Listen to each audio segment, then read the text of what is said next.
So ఆడవాళ్ళల్లో ఈ osteoarthritis ఎక్కువ ఉండటము, ఈ ఆపరేషన్లు ఎక్కువ అవటం ఎందుకంటే సరి అయిన అవగాహన లేకపోవటం. అదే అనమాట. That is more important.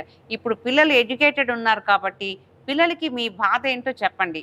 అది వెంటనే ఒక డాక్టర్ దగ్గరికి వాళ్ళు ఎవరి దగ్గరికి వెళ్ళాలి అనేది వాళ్ళు చూస్ చేస్తారు. వాళ్ళు ఒక డాక్టర్ దగ్గరికి వెళ్ళిన తర్వాత కరెక్ట్‌గా ఏం చెయ్యాలో మేము చెప్తాం. మీకు వేల వేల ఇన్వెస్టిగేషన్స్ రాయము. మీకు ఏది కావాలో అదే రాస్తాము. కాబట్టి సరియైన ఇన్వెస్టిగేషను, సరియైన మందులు ఏ స్టేజ్‌లో తీసుకోవాల్సినవి ఆ స్టేజ్‌లో తీసుకోవాలి. స్టేజ్ మించిపోయిన తర్వాత మా దగ్గరికొస్తే మేము సర్జరీ చెప్పవలసొస్తుంది. దానికి తప్పదు. తర్వాత వేరే బాధలు ఏంటి ఎక్కువ ఏముంటాయంటే మెడ నొప్పి, నా నెక్ పెయిన్ వస్తే ఏంటంటే ఒక చిన్న డాక్టర్ దగ్గరికి ఎవరి దగ్గరికన్నా వెళ్తే మీకు సర్వైకల్ స్పాండిలోసిస్ ఉంది అని చెప్తారు. కానీ మీరు భయపడొద్దు.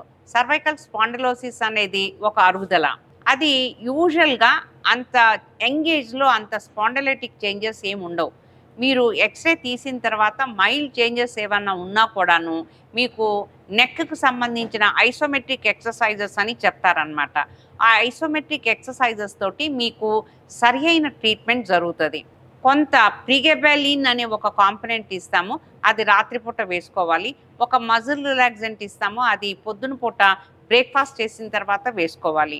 దీంతో మెడ ఎక్సర్‌సైజెస్ చేసుకోవాలి. ఎస్పెషల్లీ ఈ మెడ నొప్పి సాఫ్ట్‌వేర్ పీపుల్‌కి, తర్వాత డెస్క్ జాబ్ చేసే వాళ్ళకి ఎక్కువగా ఉంటదనమాట.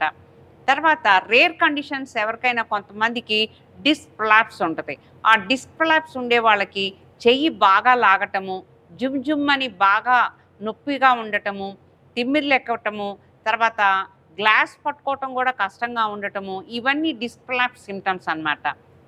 ఆ డిస్క్ కూడా రేర్ కండిషన్స్‌లో ఉంటది. అలాంటి సింప్టమ్స్ ఎవరైనా ఉండే వాళ్ళకి వెంటనే మేము ఎంఆర్ఐ చేయించి మీకు ఇది ప్రాబ్లము, ఇంతవరకు మీకు డిస్క్ ఉంది.